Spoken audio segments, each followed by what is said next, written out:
The spear bearer epitomizes the intellectual rigor of the classical period.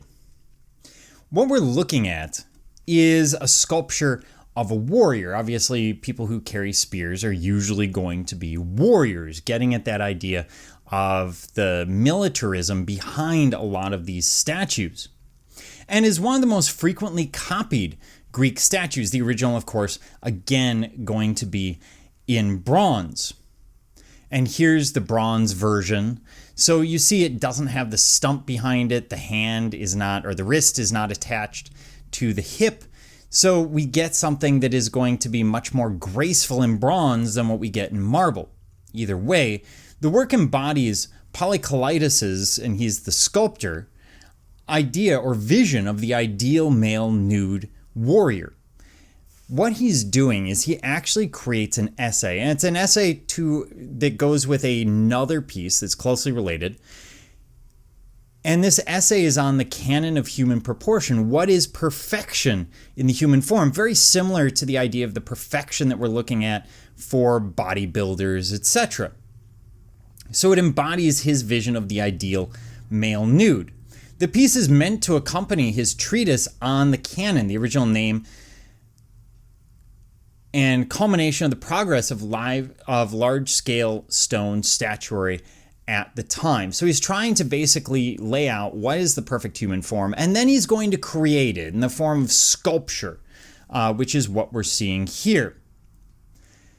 So it's all about proportion. How do the parts go together? Obviously, you want to perfect the individual parts, but they need to work as one. Otherwise, you end up with something similar to the assignment we did back in the 80s and 90s, where you cut out bits of faces or bodies in magazines. And the idea was that you would take these pieces and effectively say that this is perfection, even though the lips don't go with the eyes are too big or too small comparatively. You get the idea.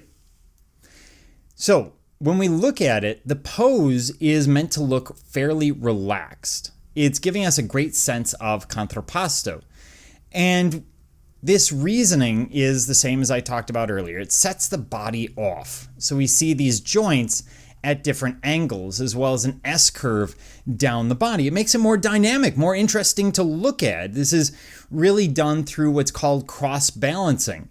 So we get a balanced asymmetry, and he breaks it up into these four parts. And what we see in these four parts becomes canon in and of itself. This becomes an element of what is classical sculpture. So we have a relaxed arm and a tensed arm directly across from a tensed leg and a relaxed leg. So it kind of crosses over like this. Relaxed arm, or tensed arm, tensed leg, relaxed arm, relaxed leg.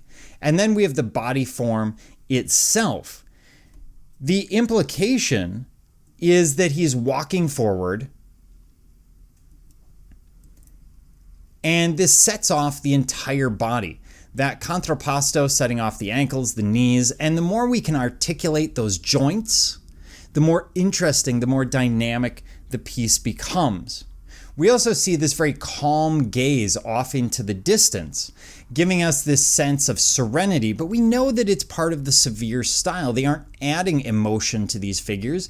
However, it lacks the original archaic smile, so it looks more realistic.